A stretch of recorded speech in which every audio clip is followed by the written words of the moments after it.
This show is sponsored by Lila Arboretum Society.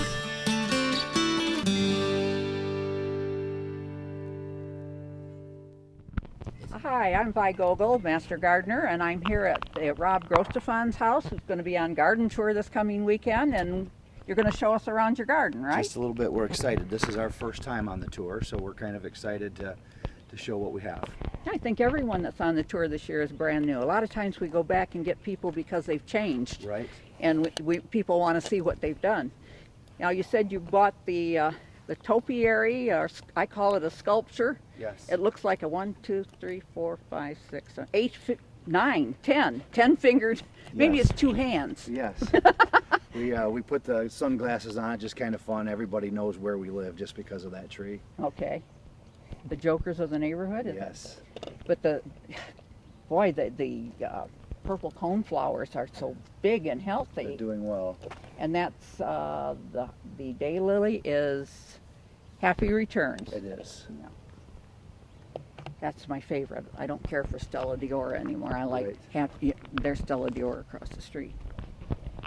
I hope they don't. And this is a Macanthus. It is. But I don't know which one. It's not Morning Light. Is that one over there Morning Light? I'm not sure. That's on the neighbor's Oh, side. that's the neighbors. Yeah, you don't need to keep track of theirs. This is a Chrysalis, I think. Japanese silvergrass is a common name for them, but then there's a whole bunch of them with names, and that's did you say Grosteffon? I think that's probably right. I had that in my front yard too. Okay, let's go over and look at the plantings around the front of the house. Okay, we're in front of the house, and we've got some nice grass here. Some Carl Forester grass. Right, and you said that one's Morning Light? Yep, there's a morning light there, and we have a little bit of autumn joy sedum. Oh, that's so nice. And I like which that. in the fall gives us great fall color, and then we're getting to those hydrangeas, which are a great backdrop, almost in bloom. Right, and then way over at the side, the purplish pink flowers are, you said a stilby? Yeah, it's a form of a stilby. Yeah, I've not seen one that was that fat and that tall too. Right, yeah. It's really likes it here. It's pretty unique. Yeah. I'm struggling a little bit with some of the brown. I don't know if it's liking its location really well, but I think it'll come along pretty nice. Yeah, and the coral bells, are those Southern Comfort? They are. Yes, they are. There's another one that looks similar to it, or else it's mislabeled. Right. But those are Southern Comfort. And how long has the Tricolor Beach been here? That's been here for about 12 years. That was actually my first Father's Day present that my wife got me when my daughter was 1. And we've moved that tree like 12 different times through 4 different locations. And finally, wow. We got that at about a 1-inch diameter. It was about 5 to 6 feet tall in a 5-gallon container. And I think it's at its final spot. Yeah, I don't think you want to move it at I that don't. size. Right. It's beautiful. They're coming more popular. You're finding when you're driving down the street, you see small ones in a lot of yards. Right. They're now, beautiful. mine's about 10 years old, and it's not but half that tall. Right. Yeah, that one's liked where you've had it. Do you use a lot of fertilizer with your stuff? I don't do too much. We try to keep it as natural as we can, and sometimes we put a little aluminum sulfate down around the hydrangeas and a little granular fertilizer in the spring to kind of get things going. But usually one time a year I use preen quite heavily, even in my stones. Yeah, and I should be doing that too. I use it in all my adopted gardens that aren't on my property because you don't go back to those adopted gardens every day like you do at home. Right. And preen is wonderful. I don't care for the preen that has fertilizer in it. I think that you have to put it down so thick that Right. you're wasting your money. Buy some 12-12-12. Triple 12 and, Yeah. and just regular preen that does a great Yeah. job. And you can special order big bags of it at the Farm Bureau, but Right. you probably have your sources through your business. Correct. We actually stock it there, big bags as well as the small shakers. Yeah. Well, we need to move where we can see those pink hydrangea. We stopped here by these pink hydrangea. They're very, very beautiful. How long have they been there, you think? I've had them about 6 years. They're just coming on. They're gonna continue to bloom here for the next couple weeks. They just get amazing. Now, do they die back to the ground? They do. So they bloom on new wood then? They do bloom on That new is wood. excellent information to know. Yes, I cut that back every year, every fall, and I kind of maintain them about that size. Because there's a lot of hydrangeas that only bloom on old wood. Right. And boy, I'll tell you, some of the winters we have, you don't have old wood to work with. It's always new wood and it's foliage. Right. And that's all you get. But that's great. And the tree over there, we were discussing that earlier, the one that's weeping like. And I don't know Yes. if that's a Camasiferous Alaska or what, but it's I beautiful. believe it is. That tree's been there for about 12 years. It was one of the first trees that we put in here when we moved. And it was about 5 feet tall, so it's grown rather rapidly. Yeah, I'm probably wrong with that name, but it looks a lot like it. I mean, it has the same habit of that Camasiferous. But yeah, it's like a sculpture in your yard. Right. That's what it is. Now, you mentioned something else here. Oh, the weeping white spruce. Is it spruce or a pine? I'm sorry, weeping white pine. And of course, then just the boxwoods kind of anchor the backside of that. Is that the trunk up there above? It is, yes. So they bend it. Yeah, it's like make it it's weep. grafted, I guess. It is and, grafted? Oh. And it just weeps. I haven't. Today was the first day I actually did a little pruning on that in probably 5 years. It just very, very slow grower. And you got a butterfly bush I blooming. do. Yep, got that started in there. Just trying to get a little splash of color around here. Yeah, that's.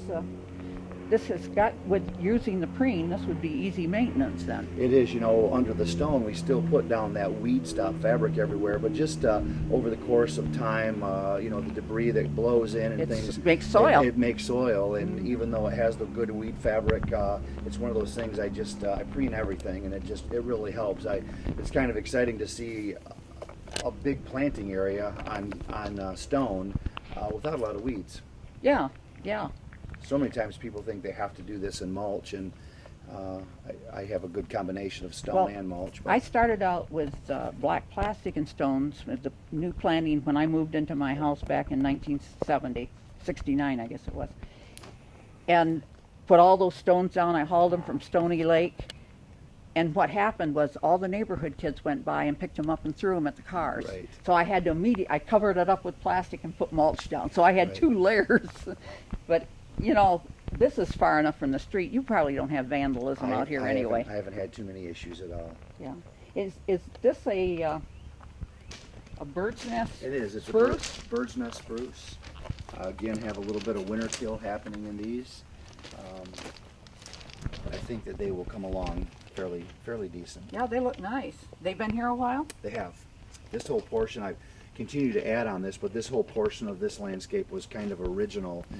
We worked around this mighty oak tree here, and hope that thing never leaves us. Yeah, and you don't want it going that direction. Through. Probably get your car and your truck. That's usually the direction they go, isn't it? Isn't that east? Yes. This path to the backyard is very inviting. And are these burning bushes? Yep, those are burning bush that have been there for quite a while, and we used to have mulch in this area. We just expanded when we did this back landscape. We put this gravel through here. What ties it And, into the front yard? It does, and we wanted to get just a nice, easy access through there, so we went with just a flagstone stepping path, which kind of walks us back up into that backyard area. Okay, the grass over here now, is that porcupine or is it? It's a zebra Zebra grass. grass. It's a zebra grass. Of course, that will get. I don't like to use it very often because it does get relatively large and Yes, it does. continue to mound. It's one of those grasses where you would normally need to separate it over a couple of years. But I purposely put it there. I have one other spot. I want it to get big. I was trying to actually screen out my generator and the air conditioner unit from the patio, so I don't believe I'll ever thin that down. I intend that to get large there. That's a smart move. Yeah, and the difference between zebra grass and porcupine grass is that zebra grass has that flowing over, Right. and porcupine stands straight up, but they look exactly alike otherwise. Have you been out to Clint Bolton's grass farm? I have not. I've heard about it. And you know, his I've heard son's it's running it wonderful. now. Clint passed away this past year, but It his is son's wonderful. running. Oh, it is wonderful, and they give tours, and they have wonderful grapes. growing on the arbor. Took some starts from it. Oh wow! Here we are coming up to your living room. Yeah, we actually tried to create an outdoor living space. You sure have. We even have a big TV on the outside wall where we just enjoy this outside space with Ooh. our fire pit and Tables and we just live out here through the summertime. yeah. Too bad you have to go to work. That's true. And this tree, let's look at this spot behind us, Dave. That's not river birch. That's They're not. They're that's a white birch. It's a white spire birch. I've been told they're in the river birch family. Although when we were trying to create this hardscape, we were trying to get a northern feel, and so we wanted the white birch. Although we know they don't do very well down here, they seem to get birch borers and leaf Yeah. miners. These are not susceptible to that, and they do a Wonderful. pretty good job. And what did you say they were? It's a white spire birch. White spire. The problem I'm having with them right now, if you'll look, you'll see some of them are weeping over. They don't really like wet feet, and so we're in kind of a heavy clay area here, and we've had so much rain. They seem to be just absorbing so much water. They're very heavy. I've been told by Bob Coward that it shouldn't kill them. They should be able to get through that. They're just going to look weepy this year. I think they're pretty that way. They're beautiful, but you see some of the back trees, they just look heavy, like they almost want to split over. But Yeah, I guess that they're could be a very problem. beautiful, and they're not a messy tree. I would say that river birch tends to drop a lot of debris. Yes, they do. My experience with these guys are they're a pretty clean alternative to that river birch. I like the multi-stem. Let's see, we've got some more zebra grass back there. We do. We've got to get over to see the water Yeah, feature you this wanna way, Dave. Walk up around this way. And where did you find all these boulders?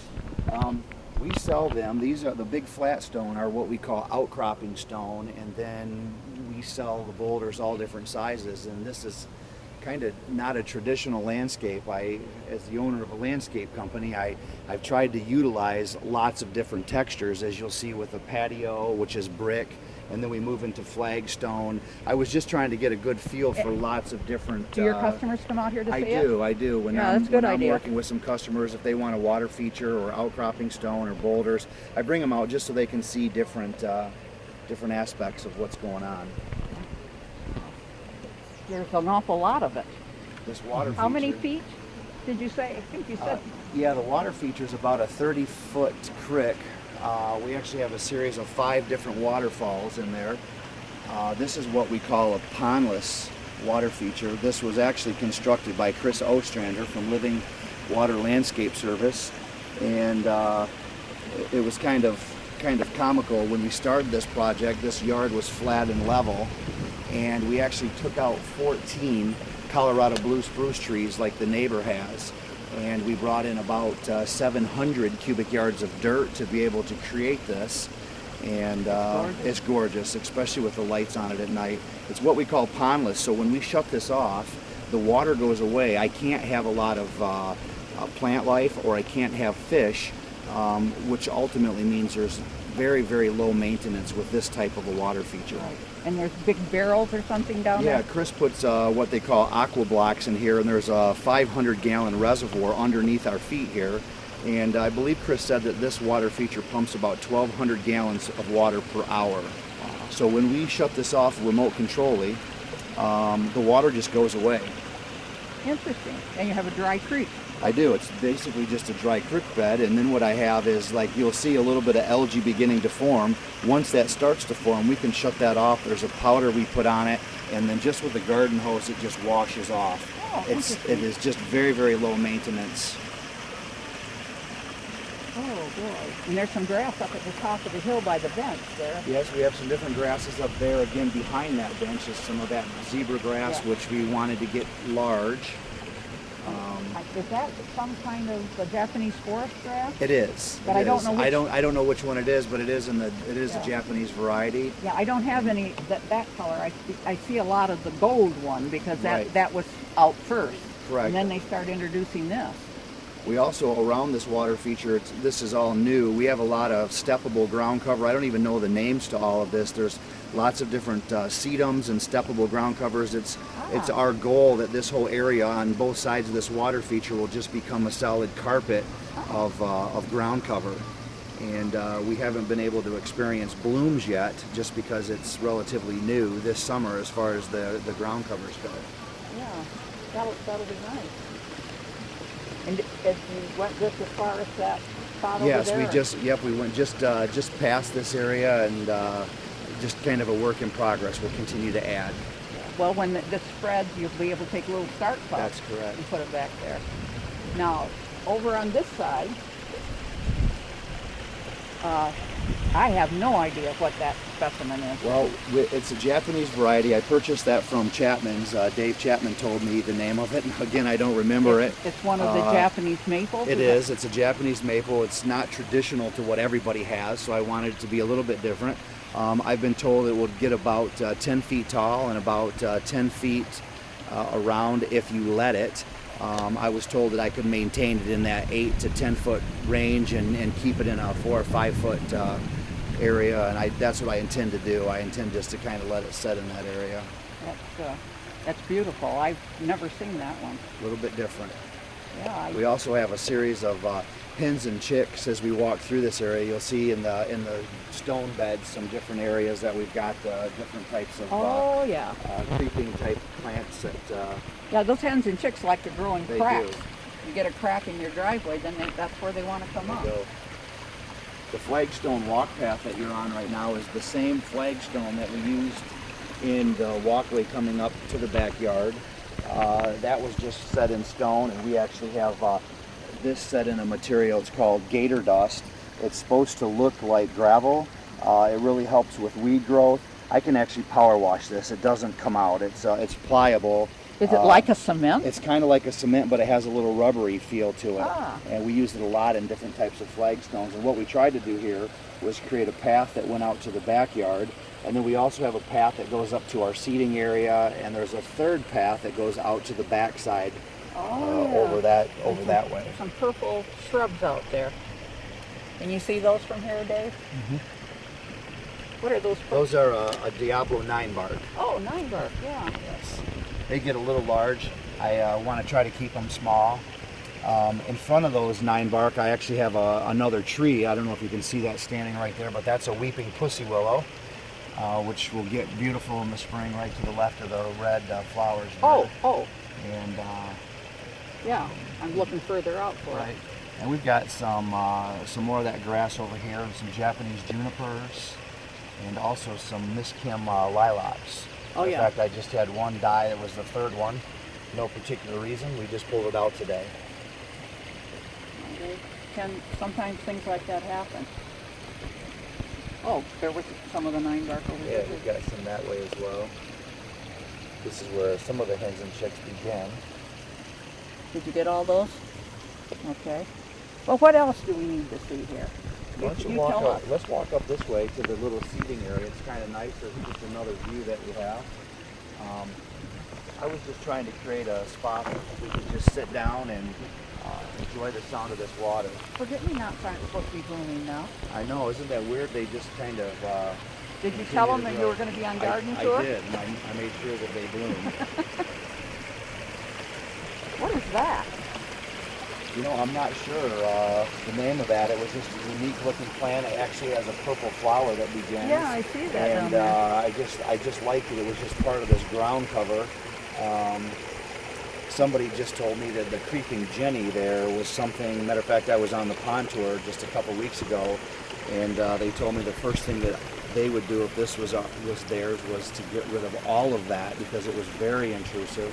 Well, I like and, it. I should get it out while I can, and I think I'm going to leave it because it's going to do what I'm looking for it to do. Yeah, and I like it. It isn't that hard to pull out if it gets where you don't want it. Whew. This is just a great view. When we did this, we just wanted a place that we could kind of come up here and sit down and watch the whole water area. Yeah, come all the way up here, Dave, and get the view down to the bottom. all the way up. Don't trip. Yeah, that's beautiful, all the way down the wood accent. And it's lit. Yeah, it's beautiful. In the evening is almost the best time to see this garden. I It's didn't know yours beautiful. was lit. I knew that the Browns was lit, but I didn't know yours was. I was a little hesitant to get on the garden tour this year because I feel that the garden tour is more for plants, and we've actually created more of a hardscape design here. But That's garden. it is garden, and to each their own. But we Yeah. were just trying to show some of the different things that we could do. Oh, yeah, every garden, we like to get gardens that are different. If we had 5 gardens that all looked exactly alike, it wouldn't be very interesting. That's true. People would get bored. And they're certainly going to see a lot of stuff here that they didn't see anywhere else on this garden tour. Yeah, and you've got accents of flowers, various places. Are those Yes, purple wave? They are. Yeah. And I intend next year to add a few more things with some more flower to it. The phlox are not very pretty right now this time of year, but we're going to add a little bit to it. My goal was to not overdo this and just try to keep it simple, but lots of color for 4 seasons. Yeah, but the different shapes of the trees and the foliage and the color of the foliage, it all adds to the garden. It's not. I try to tell people, don't just go pick out colors of plants. I said, you got to look at the foliage. Perennials, you see the foliage more a longer period of time than you do the flowers. That's correct. This is the 3 other zebra grasses that I have down there. I wanted to let those guys be in their own space and just grow very tall back there. And I think that'll kind of help with that drop off that you're seeing. Well, this is, everywhere you look, it's pretty. Did you have on your pussy willow? Yes. Did you have those little things on it? I didn't this year because we planted that late and it was already done, but it's doing very well. It looks to me like yeah, it's getting ready to it put is. some out It for next does. year. It does, correct. I think it's going to do very well. Okay. Well, Dave, have we used up all our time? Okay. Well, I want to thank you for letting us come and videotape. Well, thank you. We appreciate it. But I really, the people that come on the garden tour this weekend are really going to love it, and we appreciate that you've opened it up to let people come and see it. Well, I'm looking forward to it. I hope to be on the tour for years to come. When you get it changed drastically, then next time you've done something, we'll put you back on. Sounds good. If you would like to become a Master Gardener, call 969-0270, extension 116. If you have questions or suggestions about this show, call 963-1448.